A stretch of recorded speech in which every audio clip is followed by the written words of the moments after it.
好多朋友問我做咩咁緊張要喺65歲做一個 motive concert。坦白講，我都唔係好知點解。不過，當我真係安靜去諗嘅時候，我發現原來喺我過去嗰60年，上帝真係用音樂同我傾偈，然後亦都係音樂陪住我一路長大。我都唔知點樣解釋呢一個關係，我只能夠話呢一個係一個 divine appointment。我好想同大家分享，上帝點樣用音樂同我相遇，然後讓我喺音樂裏面成長，亦都讓我喺音樂裏面去沉思。記得喺7歲嘅時候，一個復活節嘅晚上黃昏咧，出面落住大雨，所以我哋冇得出街玩。咁我就拖住4歲嘅細妹，望住一個黑白電視，我哋一路揀卡通片去睇。當我一路撳掣，撳到一個地方一路選台嘅時候，見到一個畫面係我停咗落嚟。其實畫面根本冇乜嘢，只不過係成個畫面黑晒，有一班着白色袍嘅人，然後就喺度唱緊歌。佢唱咩我都唔知，但係唔知點解我就停咗喺度。然後個鏡頭由左邊一路慢慢 bend 到去右邊，bend 完之後我就好激動地同我個細妹，我當時7歲，我細妹係4歲。我話俾佢聽，表哥嗰個神喺裏邊。其實我係唔識得講嗰個叫上帝，因為我表哥係信耶穌嘅。但係其實我唔識點形容，我只係好開心。我見到上帝。但係當後來好多年後，20幾歲之後，葛培理喺香港開第一次佈道會。當時我已經返咗教會，咁樣就被邀請入咗去大師班，就喺香港大球場去做負責獻唱。獻嗰首歌其實我唔識嘅，但係當練到最後嗰一段嘅時候，我直情係起晒雞皮，因為嗰一段 exactly 就係我7歲嘅時候喺電視機裏面見到嘅嗰一段。彌賽亞神曲最後一段哈利路亞。我突然間明，其實原來當我仲係7歲嘅時候，上帝已經同我相遇，喺嗰一刻同我傾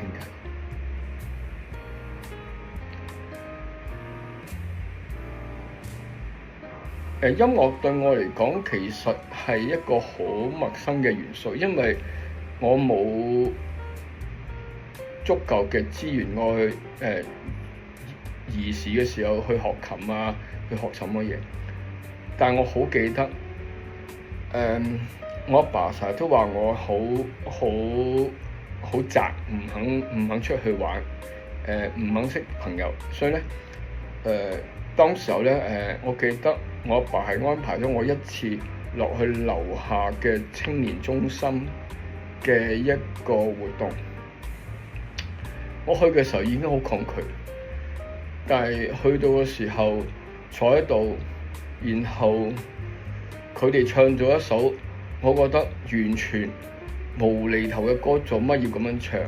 嗰首歌就係數字歌，30624700306247770。我一路唱一路問，唱乜啊？搞乜？我唱咗一半，我就離開咗嗰個青少年中心。你問我當刻嘅感覺係完全唔知佢搞乜。不過好多年後，當我再聽首歌嘅時候，我就重新為呢首歌重新填詞。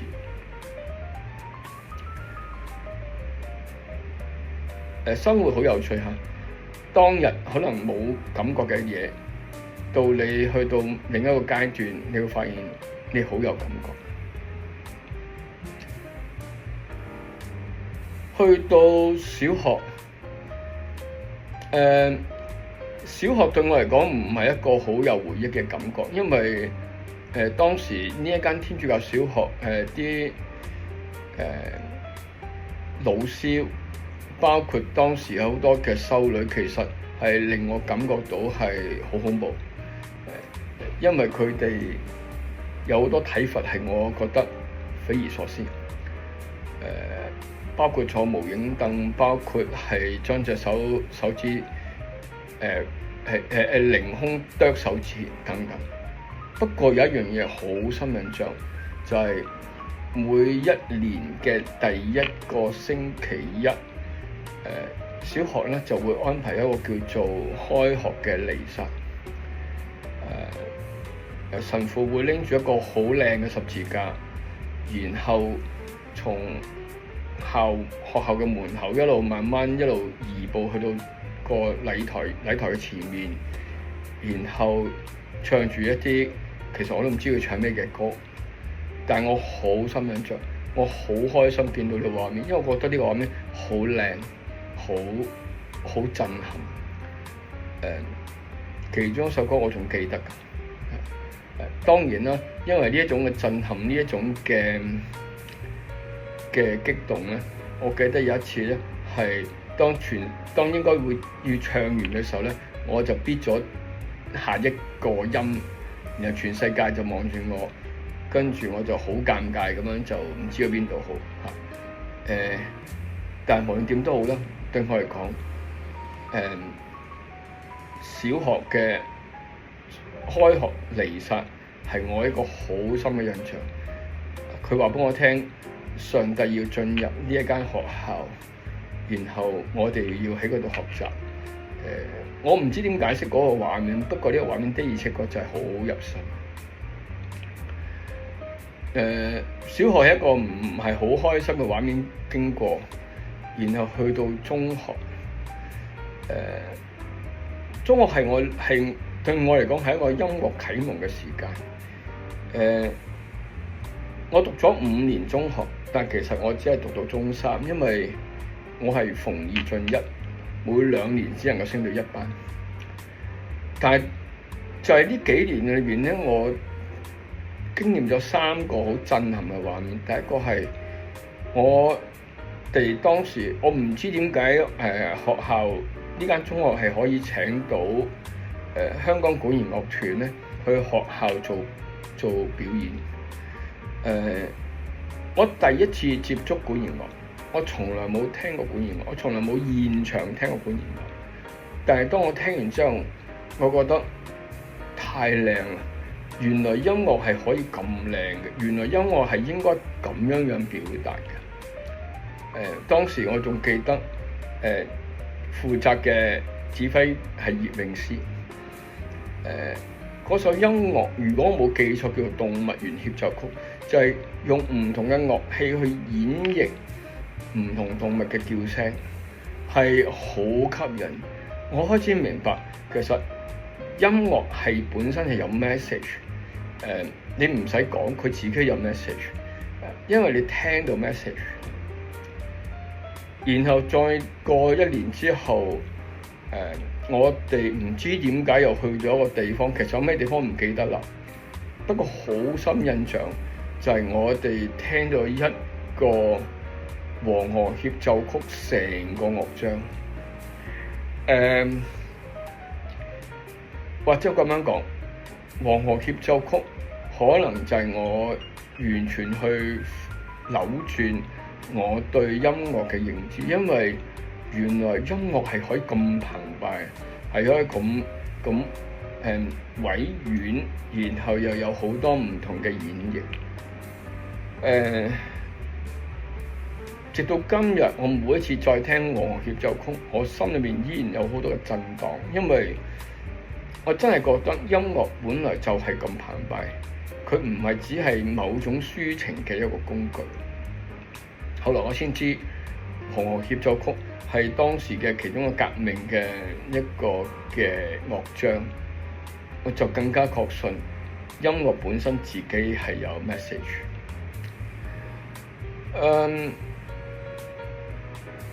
就我返教會之後，其實因為我又冇乜特殊技能，所以當時候最容易入嘅就係詩班。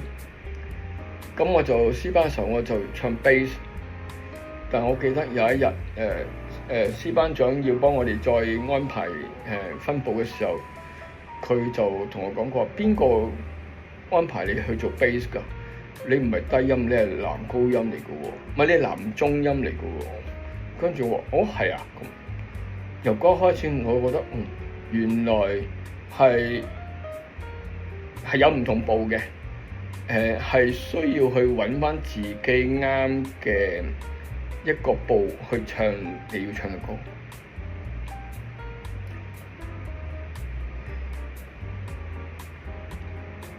89年，我問自己一個問題，就係裝修人間屋同裝修人嘅靈魂，邊一樣重要？咁問完呢個咁蠢嘅問題，我只有一個答案啫，就係結束間公司，入咗神學院讀書。因為裝修人嘅靈魂永遠比裝修人間屋嚟得重要。去到第3年，其中一日嘅早會，神學院嘅時候，負責嘅同學就帶我哋唱一首歌，叫做《藉我賜恩福》，英文咧叫 Make Me a Blessing。我唔知點解唱嗰首歌，其實唔係第一次唱。呢首歌都好熟嘅歌，但係嗰日我唱到我係完全眼淚停唔到，甚至我要下晝要同學院嘅教務長請假，我話我要安靜，我要一啲時間。然後晚上我就為自己準備咗我嘅安息禮拜嘅禮儀，然後就影印咗，就俾咗我同年嘅同班同學。當時啲同學以為係咪我突然間發現身體有事，好快會離開世界。我唔係，但我知道呢一首歌係上帝為我預備嘅安息禮拜嘅歌，亦都係我墓誌銘上面會記低嘅一句説話 ，Make me a blessing，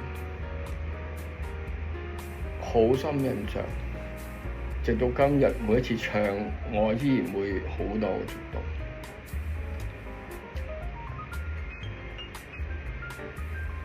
返咗教會一段時間，亦都喺詩班參與咗一段好長嘅努力工作。但係當時候啱啱係我哋嗰個階段咧，係適婚年齡最多人嘅時間，所以當時候咧，教會嘅詩班咧，幾乎每個月都要參與3到4次嘅婚禮獻詩。但係有一次我如常咁樣去嘅時候，我見到我哋嘅詩班一唱完嗰個所謂嘅獻唱，就喺一個當會眾望住我哋坐喺講台後面，一班詩班員個個都瞓晒嘅時候，我同自己講唔得啦，我哋已經唔可以再唱，因為詩班嘅恩循令到成件事係完全係褻瀆上帝，唔係榮耀上帝。我就同詩班長講話，我哋要停啦，因為我覺得我哋詩班已經去到一個唔再係敬拜嘅態度，而只不過係為咗滿足弟兄姊妹婚禮嘅需要。一唱完2/3瞓咗，我覺得好肉酸，唔得。由嗰開始，我都停咗詩班嘅工作，因為我覺得我唔想係咁因循地去做一啲我覺得唔係令到上帝得榮耀嘅工作。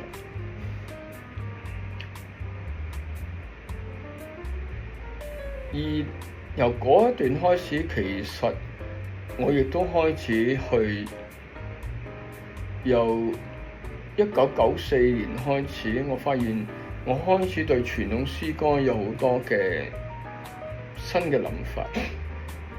我見到好多詩歌好強調嘅係人自己嘅感覺，人變成咗詩歌裡面嘅核心，而唔係上帝。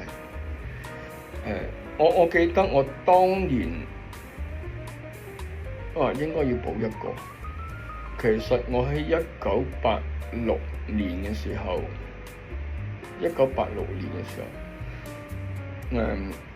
我第一次主動俾錢去上嘅神學課程咧，就係聖詩與聖經。唔係，個名應該係聖詩嘅，唔記得聖詩學定什麼啦，唔記得咗。然後負責嘅老師係鄭漢龍老師，佢上堂第一句同我哋講，佢話聖經係上帝對人嘅啟示，而聖詩係人對神嘅感恩回應。但係當我去到1994年，比較多時間喺教會嘅詩班幫手，我見到好多詩歌其實唔係人對神感恩嘅回應，而係人好多嘅新入。所以由嗰陣時開始，我開始問聖詩唔應該係咁。於是我對好多傳統嘅詩歌，我唔知點解有一種嘅衝動，我重新去填詞。由94年到2000年，我應該填咗大概30首歌，係將啲舊曲重新填詞，嘗試用一個新嘅演繹去諗點樣去描述人經歷上帝嗰種嘅喜悅同埋感恩。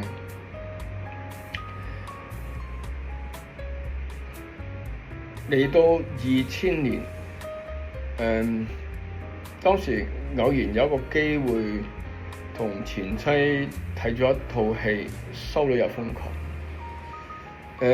睇嘅時候其實完全純粹係一個娛樂嘅感覺，但係當套戲中段去到一首歌，一班嘅修女坐喺個過山車度玩嘅時候，佢哋唱咗一首叫《I Will Follow Him》。我裏邊有一種好大嘅衝動，我覺得太靚啦！呢首歌太靚。然後正係我仲睇緊嘅時候，我哋裏邊就出咗第一句歌詞：懷內滿興奮 ，I will follow him。然後我就同自己講，睇緊套戲嘅時候，呢首歌我一定會填得好，我一定會填好首歌嘅歌詞。由嗰日開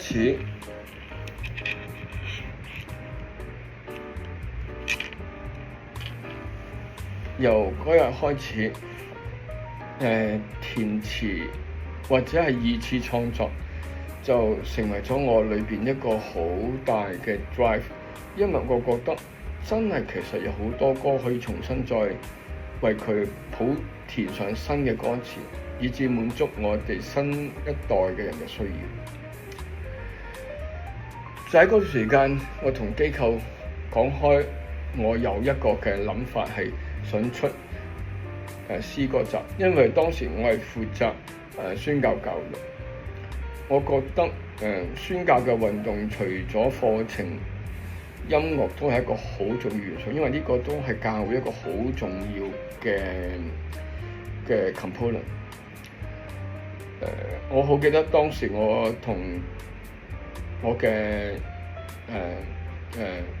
總幹事分享呢個諗法嘅時候，佢望住我，佢話：你個諗法好好，不過我哋機構冇錢。如果你自己籌到錢，我俾你出，用機構名義。佢唔講，我冇咁驚；佢一講，我就諗下我點樣籌錢咧？我又唔識啲什麼有錢朋友。但係我同佢講話好，我就嘗試。於是又用咗大概差唔多大半年嘅時間，我籌咗當日應該籌咗13萬幾，我係100蚊、50蚊一個一個咁樣籌，一路揾唔同嘅朋友，我識嘅人同佢分享我嘅創作諗法同埋呢一個項目嘅目標。結果喺2000年我出咗第一隻嘅 CD， 當時當然係出 CD 嘅，然後配合個 CD 我哋出咗第一本詩集。我好記得當晚拎住隻 CD， 拎住本歌集返屋企，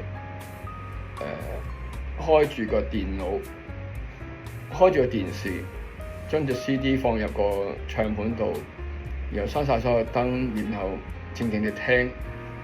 聽完之後，我嘅前妻講咗一句：唔關你事，係感謝神。跟住佢就冇掌聲地離開。喺度諗點解冇掌聲㗎？起碼都讚下我啊！咁，但係心裏面我覺得啱嘅，真係唔關我事，唔係我有咩本事，係上帝用我去做呢隻 CD 去籌呢啲嘅錢，因為籌嘅錢比較多過預算，所以咧我哋03年咧出咗第2本詩集。當時候我一路都覺得喺音樂係咯，就係上帝為我預備嘅一個要負責嘅領域，要幫手嘅工作。點樣做唔知，但係就見步行步。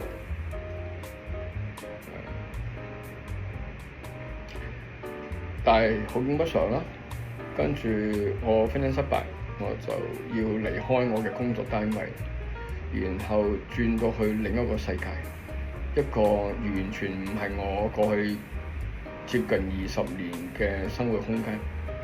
我開始從事商業嘅活動，我參加咗一個基金會嘅工作，亦都因為基金會嘅緣故，我參與咗一個管理學院嘅項目，開始喺企業培訓裏面去幫手。呢5年對我嚟講係一個好完全係一個音樂沉寂嘅日子，但好特別。因為我參加嘅係德魯克管理學院 Peter Drucker， 而 Peter Drucker 其實本身自己係一個，佢嘅家族背景都係一個中產，而佢本來都係好有機會成為一個音樂家嘅一個人，只係佢最後選擇管理而唔係選擇音樂。縱然係咁樣，因為佢過去嘅背景令佢喺教管理學嘅裏邊咧，佢用咗好多音樂嘅元素。我記得有一次我同一個喺上海浦東嘅創新學院嘅院長午飯傾偈，我問佢，我話如果有一個人能夠將音樂與管理放埋一齊，你會有咩睇法？我好記得當時院長就話呢個人係一個傳奇。跟住我同佢講 Peter Drucker 已經做咗，因為喺佢39本書嘅裏面就係講緊用好多音樂嘅元素去擺入去管理嘅裏邊。就基於佢呢一個嘅 feedback， 呢一個嘅反饋，我就返咗香港，我就重新問係咪時候我要將音樂與管理變成一本實體嘅書。結果2008年我就出版咗呢本書，亦都請咗當時Peter Drucker 最親密嘅戰友，亦都係佢當年嘅同工 Joe Masiello 幫我寫序言。我感恩係我發現我對音樂嗰個認知，我開始唔係淨係音樂嘅嗰個旋律，而係音樂本身嘅應用。之後嘅時間，其實繼續好忙碌自己嘅生活，所以音樂好似又慢慢亦都放低咗。但係到2023年，一個偶然嘅機會，我開始再重新再問，其實每一個人都有自己嘅音樂。motif 呢個字咧，其實係指音樂嘅主調。就好似命運交響樂，你會有一個噔噔噔噔噔噔，呢個就係佢嘅主調。佢有好多個變奏，但係個主調係唔會改嘅。我發現其實對我嚟講，生命嘅主調都係音樂，因為由7歲到我50幾歲，我音樂從來冇離開過我，只係喺唔同嘅時候，喺唔同嘅地方有唔同嘅呈現。於是我開始就構思 motif concert， 然後當時我就邀請好多我身邊嘅朋友，嘗試將佢自己心裏面一首佢好鍾意嘅歌，或者一首對佢好有影響力嘅歌，一齊分享。我就發現原來每個人都有自己嘅 motif， 都有自己嘅音樂嘅主調，只係冇機會去分享。當佢哋分享呢啲嘅音樂、呢啲嘅歌，我就發現其實完全就係佢生活嘅寫照。由嗰陣時開始，音樂再一次喺我裏邊成為咗一個生活嘅一部分。所以之後嘅呢段時間，其實我係幫唔同嘅機構去就住唔同嘅活動，幫佢哋填詞，嘗試按照佢哋嘅需要，將一個可以分享嘅信息放入一啲舊歌新詞裏面。最近有人再問我，其實呢一個 motif concert 係咪應該繼續持續落去呢？我同意嘅。所以喺嚟緊嘅日子，我會用1年嘅時間去籌備2026年嘅11月呢個 motif concert。一方面我會繼續填詞，另一方面我會期待有更多好嘅歌曲有朋友介紹俾我，以至咧我能喺嗰度揀到一啲我有感覺嘅歌詞，然後填上新詞，然後為呢一個motif concert去做一個完全唔一樣嘅演繹。期待你俾我一個你喜歡嘅歌單，我試下喺嗰度同你會唔會有產生共鳴，然後幫你所喜歡嘅歌做一個2次嘅填詞。未必每一首歌都做到，但我應承你，我會每一首歌都認真去聆聽。期待26年嘅11月同大家喺呢個音樂會 motif concert 一齊見面。